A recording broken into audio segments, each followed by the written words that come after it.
You're listening to the Fan2Fan Podcast, Episode 6.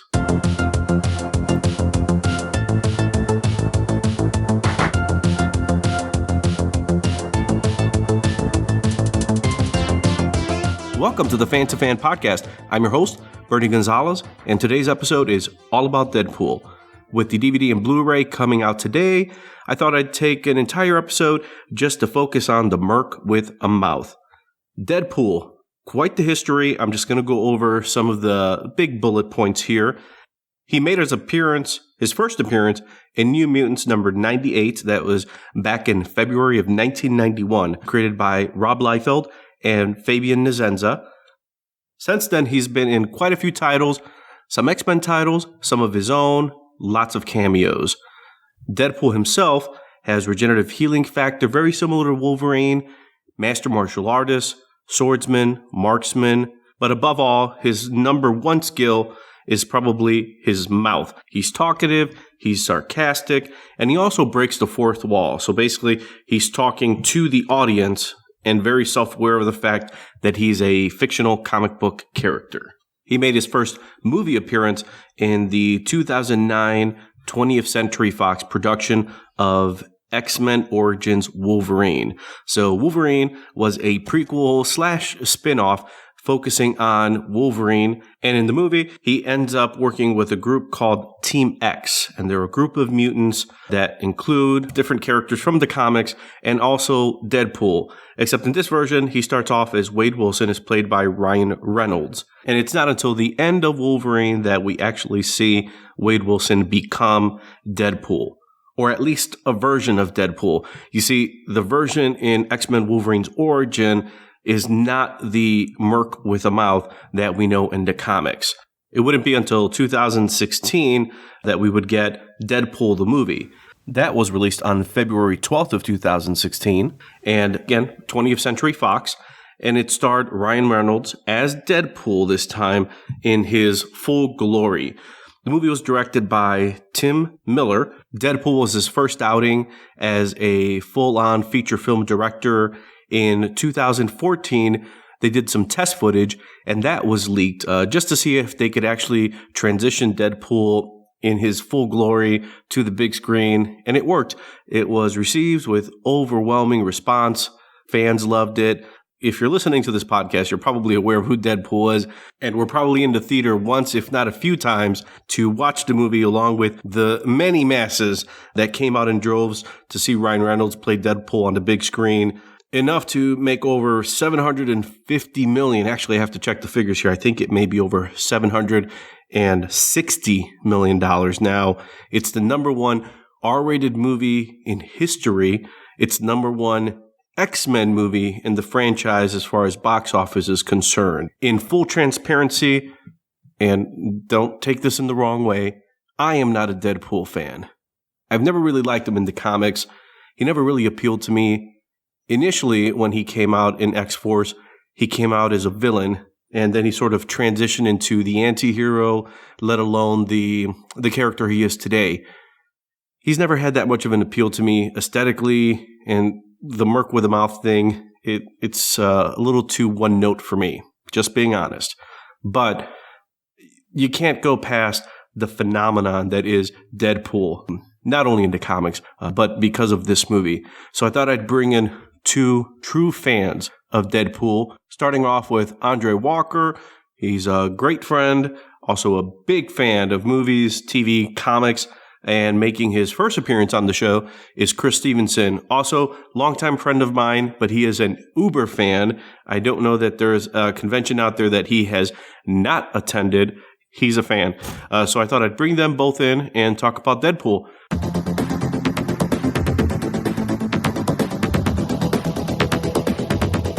So Dre, I'll start with you. You saw the movie. You loved the movie. Let's talk Deadpool. The Deadpool movie is sort of a R-rated superhero bonanza. It's something that you definitely wouldn't see from a typical Marvel or DC superhero movie. The character in the comics is a over-the-top, loudmouth, fast-talking killer. most films wanted the superhero movies to be more PG-13. But with this movie, they actually cut loose. They let loose the rating system. They went for the hard R, and it actually paid off. It wasn't just for cheap laughs or anything. It actually paid honor to the character and how he's portrayed in the books. That was one of the best things they did. They really dropped the ball when they first introduced him in X-Men Origins. Ryan Reynolds was a spot-on casting choice for Deadpool. His performance, even though that movie was horrible, was the one standout thing that people liked about it, how small his role was, until, of course, the horrible ending. But what they did with the character in the movie was something that I didn't expect to see on the screen from a major Marvel character. And I was really shocked, and I enjoyed the movie a lot. I will say the one thing about superhero movies, they've bordered on the line of being PG to PG-13. There have been a few rated R superhero movies, Deadpool being one of them, but you have Watchmen, Kick-Ass, V for Vendetta, Blade, Sin City, The Crow. And if you start going into characters like Judge Dredd and RoboCop, and if you really want to include 300, they're kind of like borderline superhero films. But movies like Spawn, Darkman, Blade Trinity, there are a history of rated R superhero films, but not many of them are good, and many of them were very well received, as Deadpool was. But you have a character who basically just says what's on his mind. And especially with him with his own book now, and he's got like 4 different books, and he's got one that just came out with Spider-Man and Deadpool. That's actually a really good book. And for me, for the movie, I liked it. It was just fun. It was a fun movie to watch, and it was probably one of the first movies I've seen in a long time that I was sad when it was going to end. I liked how it kept the action kept going, the comedy kept going, made you laugh, a lot of 80s references. For me, that was the best part about it. Yeah, I think the best thing about the movie that it balanced being funny with being a good movie, because my fear what they would do with this movie, they would just go hard R and just go all jokes and no story. It actually was a really good story in there, and there was actually some really good performances in the movie, because you figure with a low level character like Deadpool, is not really a mainstream Marvel character, that they would try to cash in on the fact that he's more of a potty mouth and he curses and it's this sexual innuendo in the movie. It's in there, but it's in there for a reason. It all fits, what the Deadpool character is. That's what I really appreciate. I really appreciated that the director of the movie and Ryan Reynolds have been trying to get this project going ever since they first appeared in the X-Men Origins movie. This is sort of a passion project for both people. Tim Miller and Ryan Reynolds have been fighting for about 10 years, he said, to try to get this movie done. And he wanted to do it accurately. He wanted to do the Deadpool movie about as much as Sam Raimi wanted to do the Spider-Man movie. And while they have some similarities, each character, the way both movies had to struggle to finally get respect is similar, and the way the director and the actor fought to get the movie done was similar too. So that was one of the things that I really appreciated, that they took the movie seriously for what Deadpool was, and then they didn't take advantage of just going hard R and just slapping something up there that was just going to be something so they can say, hey, we finally did this Deadpool movie. They did a really good movie with stories and characters and a great cast. Especially for me with the Marvel Disney now, I'm not a big gigantic fan with it anyways. I'll see them and they're good, but for me, Deadpool was probably the best Marvel licensed movie that I've seen.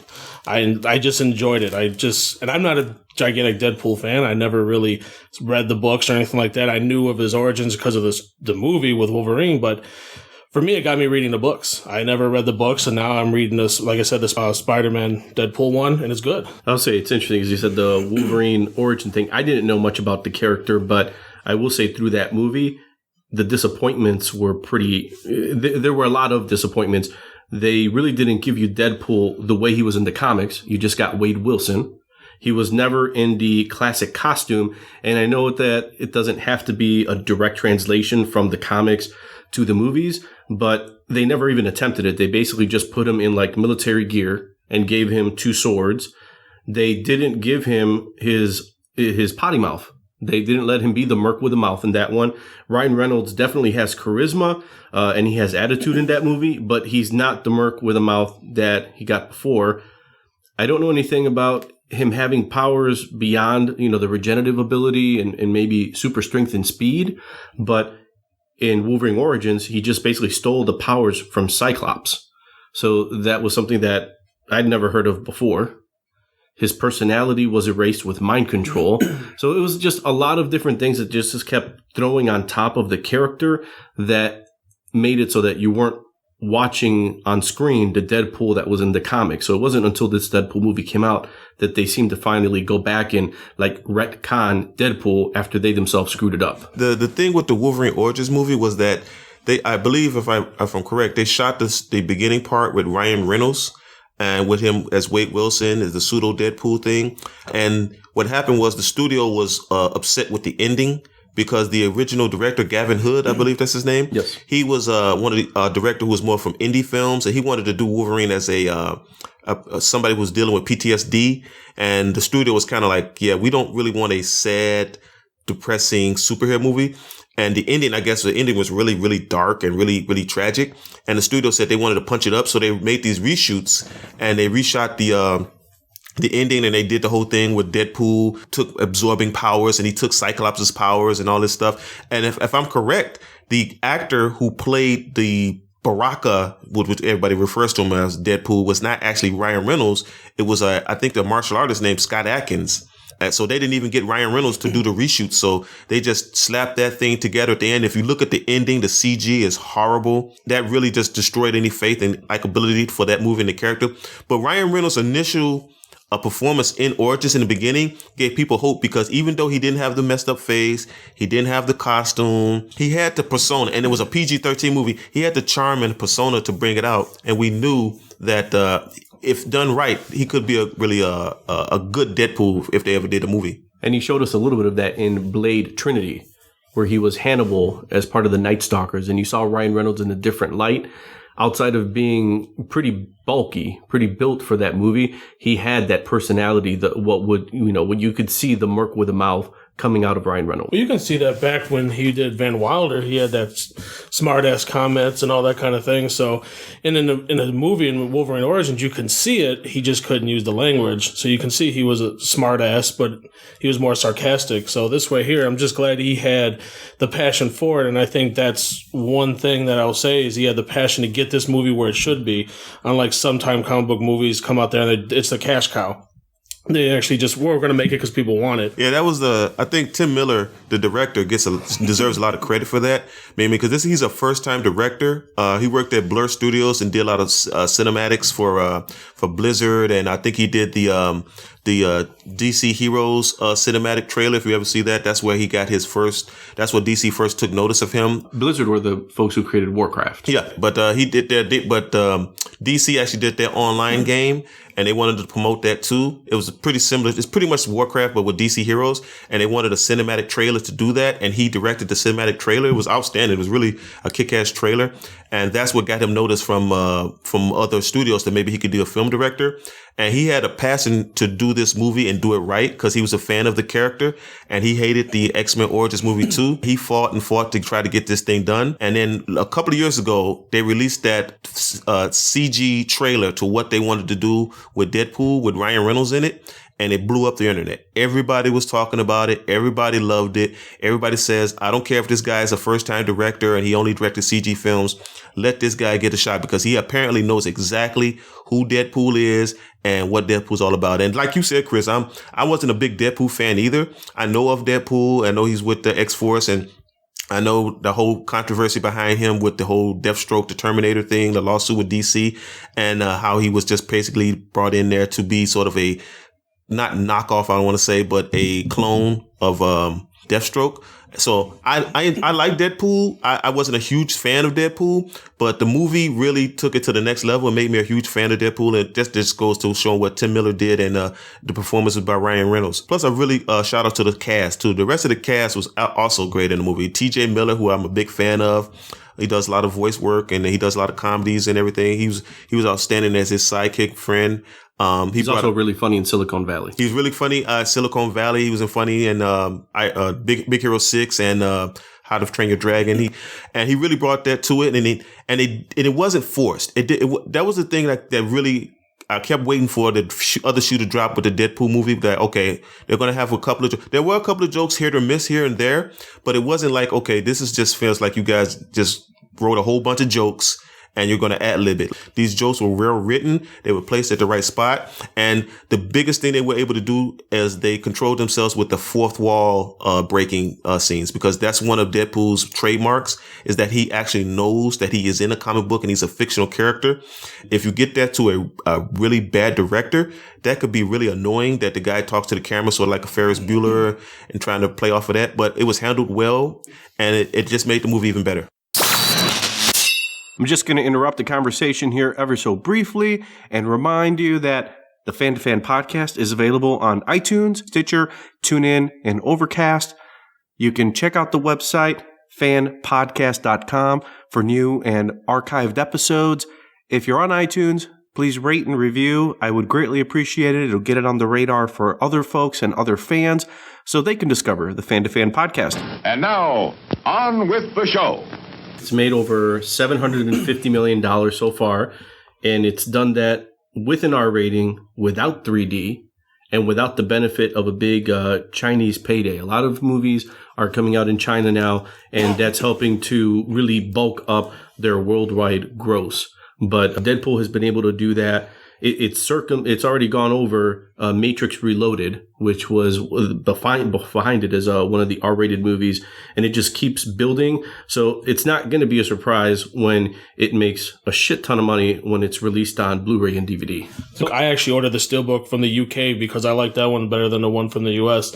I seen the US one, but I'm like, I want the better looking one, and I'll probably buy it regularly too to keep that one sealed for me. Yeah, it's an age where you'll see like in Batman and Superman, Star Wars, Force Awakens, every store, Best Buy, Target, Walmart, online stores, they'll have exclusives, whether it's the cover, the fact that it's a steelbook, DVD, special features. Deadpool, regardless of where it's going to be released, it's going to do well. Fanboys are going to buy it, but I think the other part of it is folks who normally don't go to the movies to see superhero films obviously went to see this if it made $750 million. Yeah, that's the big thing that I take away from the movie too, that if you look at the budget, I think the budget was like $70 million. They even make fun of the fact that they don't have a big budget inside the movie. The character was not that well known. And in fact, none of the characters in the movie, they didn't bring like a Wolverine inside the movie to try to, help with the sales and marketing of the movie. They placed it squarely on Deadpool, and a fantastic marketing campaign. Probably one of the best marketing campaigns for a superhero, for any movie, regardless. They took advantage of the fact that Deadpool is a comedic, fourth wall breaking character, and the promotion and the commercials and the posters and all the little halftime show appearances that they did at the Super Bowl, all the little things they did just helped make the movie even a more appealing movie. And it got people who are not comic book fans to go see it. I know plenty of people who are not comic book fans who went to go see it and loved it. Initially, it started with a lot of the Ryan Reynolds love, where he showcased the costume and he was laying in front of a fireplace and having fun with that. But I remember as the movie was starting to get ready towards its release, it was being released around Valentine's Day. They made it seem more like a romantic comedy, and they were having a little fun with that. There were billboards that had the little emoticons on there, and one of them had like a skull, the little turd icon on there. They made it, one of the other billboard ads had it looked like a romantic comedy that you'd normally see at the theaters. They had a throne where you could basically sit on Deadpool's lap, and this was around Christmas, and so instead of sitting on Santa's lap, you were sitting on Deadpool's lap. So a lot of different teasers, trailers, and TV spots that just kept having fun with the idea of Deadpool and Ryan Reynolds having fun with Deadpool. Yeah, especially with Ryan Reynolds. He went out there and did a lot of promotion for it. He was out at some of the theaters with that, and you can actually sit on the Deadpool throne thing with him. So he took a lot of pride in the movie, is what's one thing I like too. I've always liked Ryan Reynolds in anything he played in, but like he literally took this role and wanted to make it his. You don't get that a lot nowadays. They kind of just want to do, make it and they move on, like a Christian Bale or something like that. Yeah, that goes a lot to say about him too, because if you know Ryan Reynolds, I'm a big fan of Ryan Reynolds too. I've been a big fan since Two Guys, a Girl, and a Pizza Joint and Van Wilder. But if anybody who knows Ryan Reynolds and superhero movies, we know that he does not have the best track record of anybody who has done superhero movies, and he's done quite a few. So for him to still push to do this speaks to a lot how much he loved this character, because he could have easily said, you know what, the superhero thing's not working for me. I'm going to try doing more dramas. I'm going to try to do more rom-coms. I'm going to try to do more maybe go back to TV. But he had a passion for this project, even though that he had failed in some past superhero movies, shows that he knew that if this movie could be done right, produced right, direct, cast, and promoted right, that it could be a solid movie, and it all paid off. And they had to do that because outside of being a hard R movie, it was for a relatively unknown character. So the fact that Ryan Reynolds, he was taking on the mantle of Deadpool, but he was embracing Deadpool on social media and everything else. They had to do this if they were going to sell Deadpool to the masses beyond fans like us who know what he's about and see him on the shelves on Wednesdays. And that took some balls too to do, because with a superhero movie who's unknown, with an actor who has a failed track record doing superhero movies, with a first-time director who's never directed live action movies, and then you're going to slap an R rating on the superhero movie. Typically, I mean, if you didn't tell me, if I didn't know anything about Deadpool, I would have said that movie was going to be a bomb. I would have said, you don't do R-rated. You don't pick an actor who's had failed superhero movies. You don't pick the first-time director to do that movie. But somehow the studio was able to take all those negatives and turn it to a positive. And it just shows you what happens if you just be true to the character and make sure that you make a movie that's from the ground up, that is a solid foundation. You know what I mean? Even them having a sense to release the movie in March where there's nothing around it, so the movie doesn't get buried, because there's nothing worse to me than a movie that comes out that is really good, like Judge Dredd, that was a really good movie, but then gets released around Jurassic World, or gets released around Winter Soldier, or Civil War, or Batman vs. Superman. Because who's going to go see that movie? Now you got a really great movie that you can't wait to see a sequel, but the movie only made like $20 million, so now it's not going to, it's not going to be a sequel to it. They trusted the movie enough to bring it out early on its own and let it breathe, and it paid off. I mean, like you said, it's the highest grossing R-rated movie ever. For the highest grossing X-Men movie too, which says something considering they have Wolverine. He's the new Wolverine. They've positioned him now to take over when Hugh Jackman puts up his claws for the last time. Now they have Deadpool to use as a new character, and hopefully this will be a template for other superhero movies. So now we don't just get Batman reboots and Spider-Man reboots and Superman reboots. Maybe they dig down and maybe do a character like a Lobo and say, hey, let's try to not that you want to do it R, but let's be true to that character and do that. Maybe they do a Spectre. Maybe they do a Martian Manhunter, because we don't know really thing about Martian Manhunter. But if they did a Martian Manhunter movie that was excellent and great, I'd go see it. I really don't care if it's done, as long as it's done well in the spirit of the character and get people who actually know the character, love the character, and are interested in telling a good story, and not so much trying to cash in and make a movie that's just that they think that fans want to see.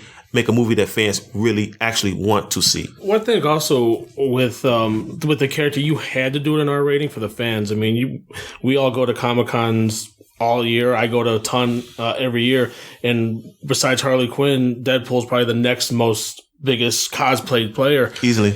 And you can't do him anything but R-rated, and I guess it was just a big gamble for them, and I'm glad that they did, because if it wasn't R-rated, a lot of the fans have been pissed. They wouldn't be too happy. So with them doing the R rating, I know they didn't think it was going to blow up the way it was, and it could have fell in all the other R-rated comic book movies, because there's not too many that you could do right now. I mean, besides Spawn, if you redo it, you have to do an R rating. You've seen the PG Spawn movie, and what happened to that?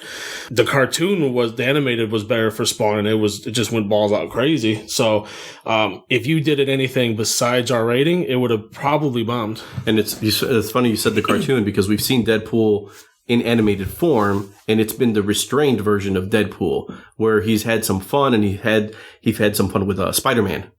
But it's never been full Deadpool. This was the first time folks have seen the true Merc with a Mouth. With certain other characters, maybe like a Hellboy and certain other characters that those characters are R-rated characters, and to restrain them and try to fit them into a PG market and try to sell them to little kids and try to sell Hellboy action figures and Hellboy dolls, I mean, that's fine. But you're going to make a subpar movie. So that movie's going to bomb. You're not going to sell the toys, and you're not going to do the sequel, and you're going to destroy a franchise that could have been really good.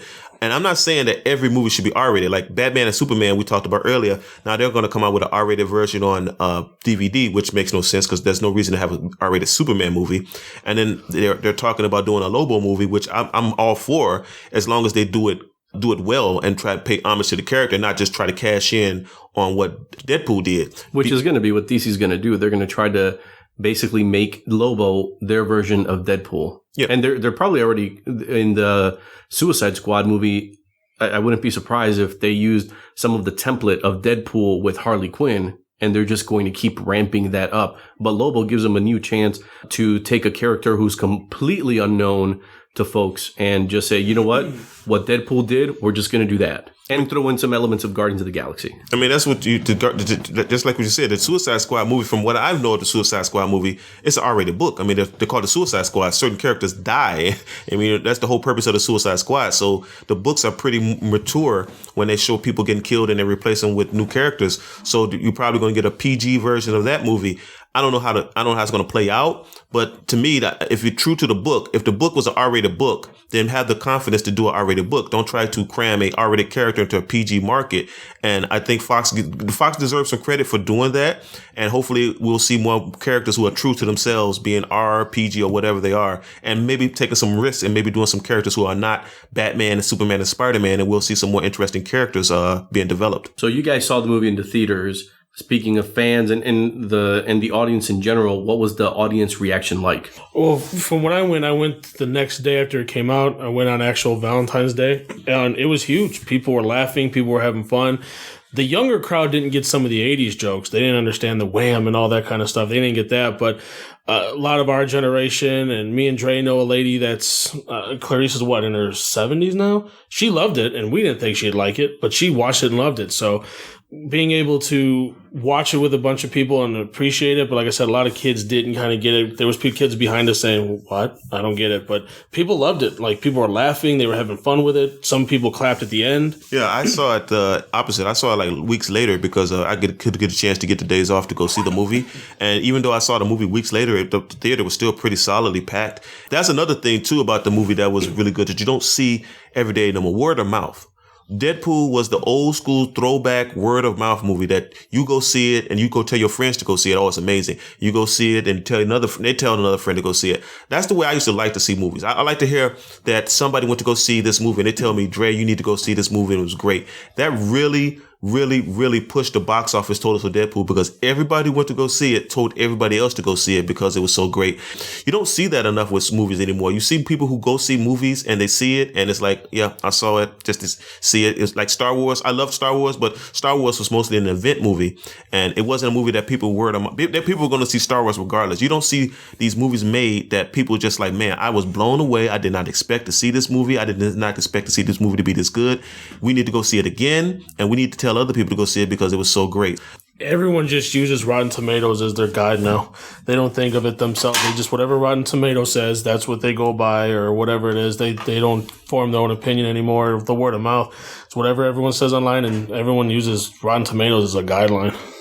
Yeah, it's a lot of online critics and internet critics out there. Armchair quarterback critics. Armchair quarterback. Some is good, some is bad because I use them too. I go check if it's a movie that I'm kind of iffy about. I probably will use them for Suicide Squad because I'm on the fence about that movie. So I'll probably check them out and see what some of the critics say, and I'll check the word of mouth. But it's just good to get that old school feedback from people who go see movies. You know what I mean? It's very few movies that I go see nowadays, and if it's not like a big budget movie like Civil War or Batman vs. Superman, there's so many smaller movies I kind of just pass by. So it was really good to see a movie that I may not have wanted to go see blow up socially. And everybody recommended you go see it just because they love the movie, not so much because of it's an event to go see, it's something to do. It was a really great movie that they wanted other people to see too so they could talk about it like we're doing right now. So I think it's pretty safe to say that both of you guys are going to be buying this on Blu-ray. Oh yeah, I'll definitely be picking it up on Blu-ray. Well, I ordered mine out of the country, so yeah, I'm getting that and the regular one. So yeah. Any final thoughts on Deadpool, guys? I'm looking forward to the sequel. I'm hoping that they keep that balance because we all know with sequels they always up the ante and try to outdo the first one. I think the director said he wants to try to keep that same tone and same style and everything with the sequel. So Tim Miller's coming back. Yeah, Tim Miller's coming back. Ryan Reynolds was coming back. And that was recent. I think they just recently finished negotiations so that they could confirm that Ryan Reynolds would return for Deadpool. Yeah, I'm pretty sure Ryan Reynolds was not. I mean, it was probably something to do with money and how much he would get and would he get it in the back end because the movie was such a huge hit. But I'm pretty sure Ryan Reynolds was not going to drop out after he helped build this franchise up and hand it over to somebody else. So I'm looking forward to the sequel and then I'm also looking forward to see how they incorporate Deadpool into their other movies because now Deadpool is, like I said, is probably taking place of Wolverine now that Hugh Jackman step aside. So will they have after this last X-Men movie, they're starting a new X-Men franchise, new mutants. So will they have Deadpool show up in there? If you watch the movie, you know that he mentioned that he may show up here and there. He kind of hinted that he would show up in some of the X-Men movies, and they hinted about some of the characters who may show up in the sequel. I don't want to spoil it for anybody, but that's probably the biggest thing I'm looking forward to see what they do with this franchise and to see what Fox does with the X-Men franchise in general. Will they start producing other movies, like maybe do a Cyclops spin-off movie where they do certain other characters? Well, I am an asshole, so I will spoil it. So they're talking about doing Cable anyways. And it's at the end of the little sneak thing at the end. If you haven't seen it yet, it's your fault. You should have known by now. They're talking about the guy that played in Avatar really wants to play Cable. Stephen Lang. He would be an amazing Cable. I think he'd be a good choice for it. He was an ass in Avatar, so. In other movies, I hope he does appear because I think that'd be pretty awesome if he starts popping up and as the guest appearances in there. And as long as Ryan Reynolds plays it, you can't have anybody else play Deadpool now. He is beyond that point now. Yeah, he's the Tony Stark of Fox, right up there with Hugh Jackman's Wolverine. It's going to be hard to replace Wolverine and Hugh Jackman. I don't know I can't think of anybody off the top of my head who could be Deadpool. All right, chimichanga time.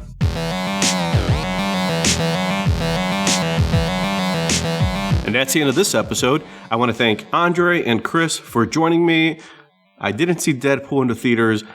Don't judge me, but I will be checking it out on DVD, actually on Blu-ray today. Thanks for listening to the episode. Until next time. You see? Your stupid minds. Stupid. That's all I'm taking from you. Get back here, you jerk! Let him finish.